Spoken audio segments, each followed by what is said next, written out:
PVDN Vision. The PVDN concept begins its life as a cheap, affordable solution for the common man and woman to make their digital life safer, more private, better organised and much easier. If you are not familiar with PVDNs, please watch our video, How Does a PVDN Work?, to discover how a PVDN can provide these benefits. We believe that this will be enough to see the PVDN become a tool most internet users will consider an essential part of their online life.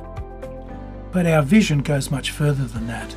We see the PVDN as a transformational technology that will change the way the internet is used by altering the balance of power on the internet. Currently, the big end of town, tech giants, multinational corporations and big government hold all of the cards.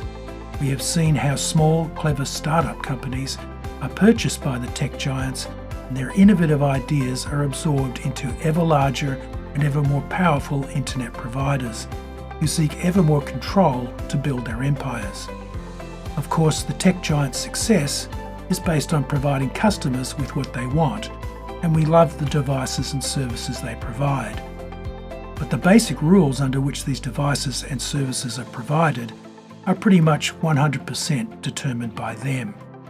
In most cases, these rules of service provision suit us, or we wouldn't use their product. However, in some circumstances, the nature of these services are heavily loaded in their favour, creating problems with privacy, security, ease of use, and manageability. We can ask our governments to apply pressure to these big tech organisations to address such problems, but this is rarely effective for three reasons. First, governments are not really good at this sort of thing. Regulation is always problematic.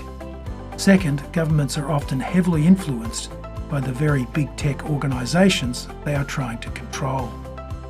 And third, these corporations are multinational and thus only partly influenced by the regulations of a government in one particular country. This is where the PVDN comes in. The PVDN concept is a simple technological and commercial solution that forms a pushback against the power of the very large tech companies and, to a lesser extent, government overreach. We believe that as PVDN usage approaches the order of millions of users, which is after all only a small percentage of total internet users, it will create a marketplace that will attract app developers, hosting companies and cloud storage providers to provide ever better apps and services tailored much more closely to the needs of the typical internet user. This will in turn force the big players to accommodate and adapt their products to the requirements of the average user in ways that they currently can ignore or use marketing hype to avoid. With large amounts of revenue coming in from subscriptions, the PVDN provider companies will have the resources to bring the big players to the table. Commercial realities will encourage all internet product developers to adapt their products to cross-platform standards and will restrict their ability to use customer data for their own purposes.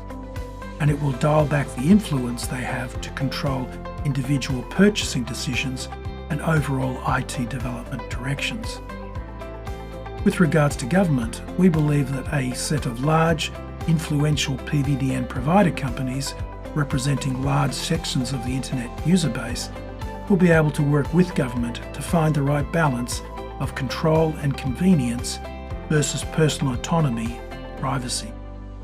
Currently, big tech companies work with the government, but they have no genuine stake in personal privacy and free choice. Indeed, the opposite is true, with profits often maximised by exploiting data and locking customers into their products' ecosystem. One particularly important interaction between PVDN provider companies and government will be to provide law enforcement with the access they need to fight crime, without handing a level of control and power to the political arms of government that might cause basic freedoms to be eroded.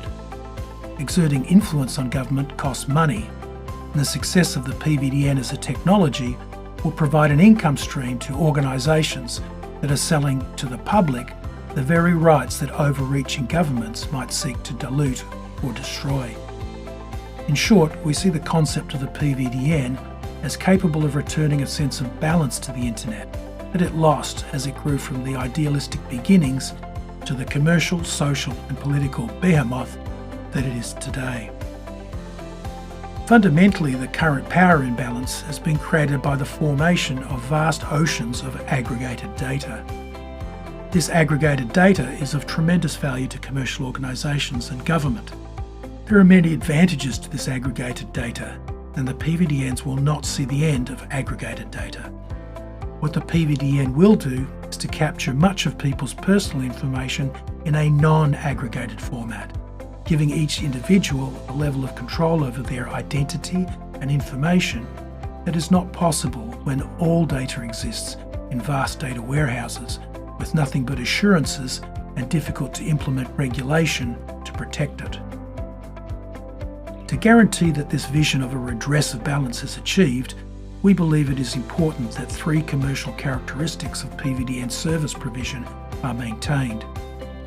Firstly, PVDN service providers should be restricted to providing only the PVDN service to their customers. Any thoughts of conglomerating into giant tech corporations by entering multiple other service provisions, such as devices, operating systems and social platforms, are discouraged. Secondly, PVDN service providers use a charge-for-service approach to revenue generation, avoiding using leverage to access revenue streams that do not directly benefit the PVDN user, like advertising and on-selling. Finally, all PVDNs include a simple, user-initiated command to extract all data from the PVDN to a customer's device. This will avoid the temptation for a PVDN provider to apply vendor lock-in restrictions that might seek to limit the customer's voluntary use of a PVDN. Does this seem idealistic? Do we need government regulation to control the behaviour of PVDN providers? The answer to this question is no, at least nothing above normal corporate governance. The PVDN Vision calls for numerous PVDN provider companies, numerous PVDN hosting companies, and numerous cloud storage provider companies. Any bad actors in the PVDN space will soon lose popularity amongst PVDN owners and find customers migrating away from them. The PVDN solution only makes sense if you can offer convenience, privacy, security and freedom of choice to the users. That freedom and flexibility is baked into the nature of the PVDN product. So let's describe that vision of a more democratic internet in a little bit more detail. Firstly, as PVDNs gain popularity, they will become a significant marketplace to attract vendors of devices, storage solutions, app development companies, and the open source community.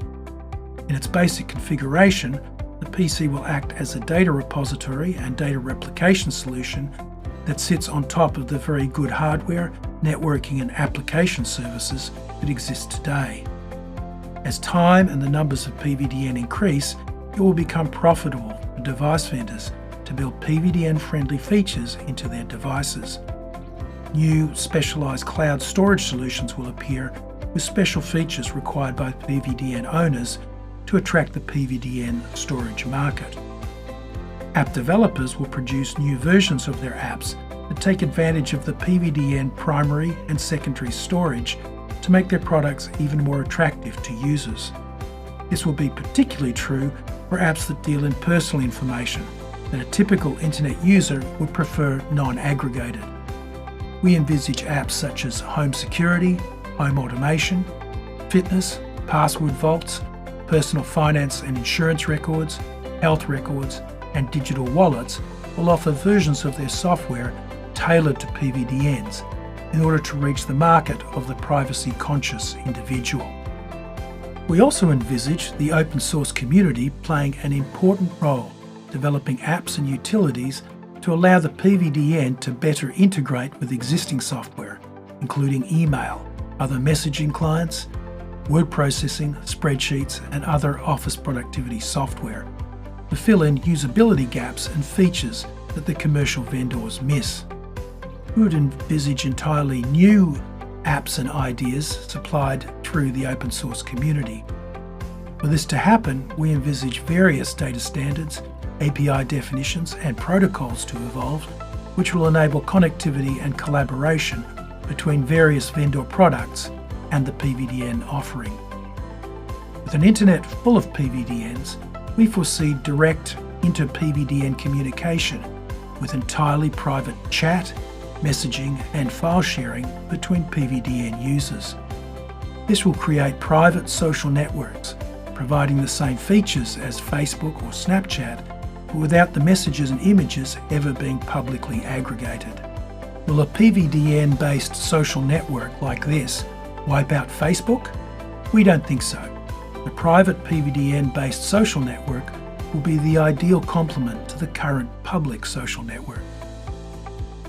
But it is in the area of digital identity we see the PVDN as offering the most advantages to the internet users and to the future of the internet and perhaps the future of humanity. By linking together the devices of a modern citizen, couple and/or family into their own private network, a network that is cheap and maintainable over the lifetime of an individual, the PVDN can become the technological cornerstone of a safe, private identity management system for the individual citizen. We call this individual, with their PVDN-enabled identity, the new digital citizen. Let's consider the basic problem of digital identity for individuals on the internet and just how important it is. Firstly, with almost all services from both government and business being served almost exclusively on the internet these days, digital identity is essential. There is literally no way around it. For example, it is virtually impossible to live without an email address these days to allow business and governments to transact with an individual. Currently, the process of initiating communication and transacting with a business or government body necessarily involves providing them with some minimum amount of an individual's identity, perhaps name, address, email, and mobile phone number.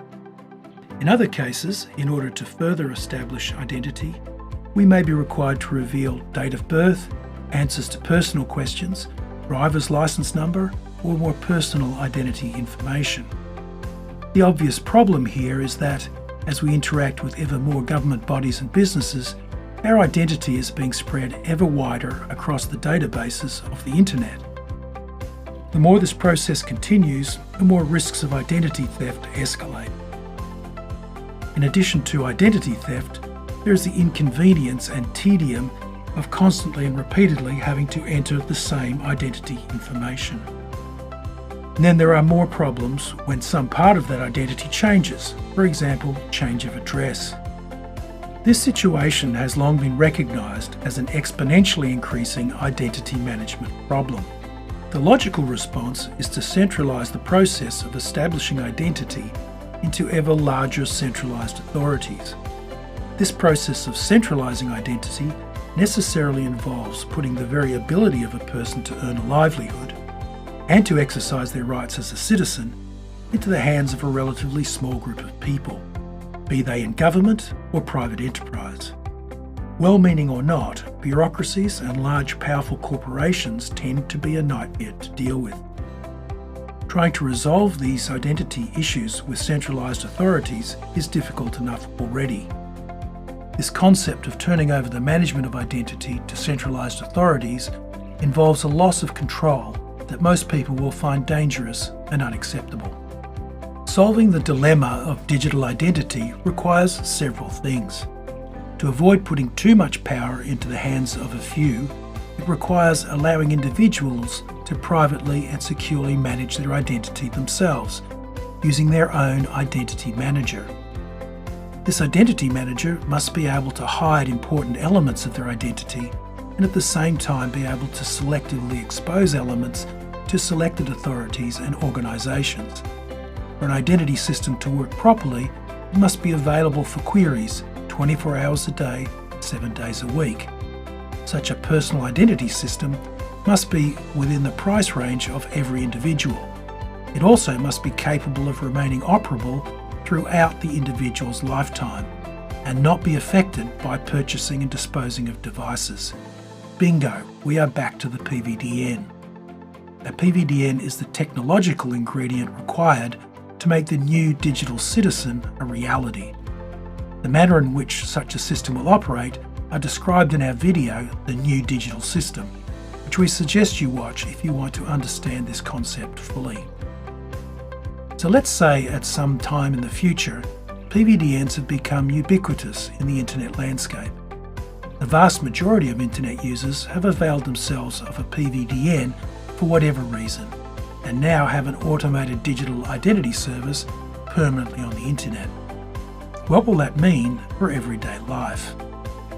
Well, consider how much of your time is spent on the internet filling out forms, repeating parts of your identity verbally, and receiving and responding to emails, SMS, and other forms of two-factor authentication. That's all gone with an automated digital identity service. Any service available on the internet can simply query your PVDN hub, and after an exchange of tokens, the service knows what it needs to know about you. Such tokens will be based on digital certificates that the PVDN owner generates to allow the business to access only the identity elements they need. These digital certificates will be time-based and revocable, giving precise control of identity access to the owner of the identity. Once PVDNs become common and personal digital identity management becomes the norm, then service providers will modify their systems to interact with PVDNs so that business-to-customer and customer-to-business transactions can be fully automated. You, as the PVDN owner, can transact with any service automatically, whether government or private sector, through your PVDN. The digital technology is doing all of the work, and that's the way it's meant to be. Digital technology should be a slave to us, not we a slave to digital technology. Having a PVDN as a private personal identity manager will take participating in online discussion and online voting to a whole new level. Being a new digital citizen means your identity has been independently verified and cannot be duplicated. Any claims you make about yourself, such as verified qualifications, general experience and competencies, are attested to by your digital certification.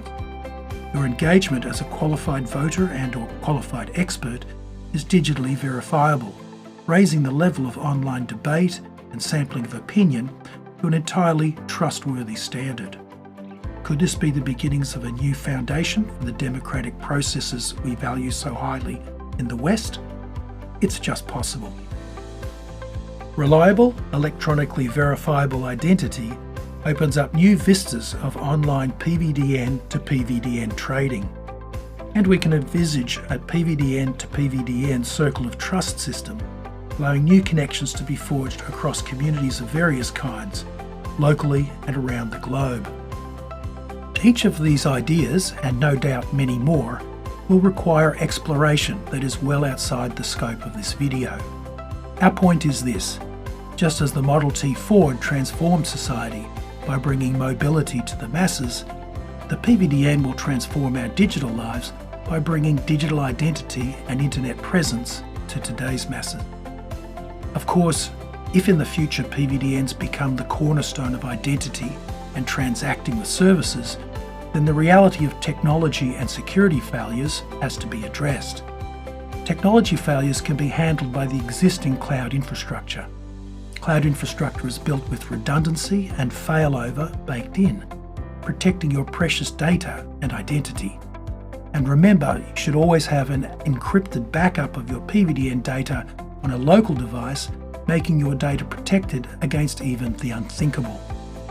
So the possible failure, breakage, theft, or loss of one or more of your digital devices will have minimal effect on your ability to participate in the digital economy. Security breaches are harder to plan for, as they have many causes. In many cases, a breach will be caused by a mistake of the PVDN owner themselves. After all, we are only human. But here again, the centralized nature of your digital identity means that breaches can be quickly corrected with the expert help of the PVDN provider and the data collected in the PVDN. Compare this to the current situation, where a data breach involves trying to remember all of the places your passwords and identity information are stored on the internet, then trying to deal with all of these internet service providers on your own, one at a time. PVDN will bring manageability to a situation that has been becoming ever more unmanageable every year. Is this all? By no means. There are all kinds of digital activity not yet envisaged that will be amplified, made simpler and more secure by the existence and popularity of PVDNs in the future. We just can't see it yet. If you are not yet ready to invest in a PVDN, we hope you will join our mailing list to show your interest in the simple but revolutionary concept. We would like to welcome you in advance to the internet that the digital dreamers were catching glimpses of at its birth, and that the truly faithful still believe in.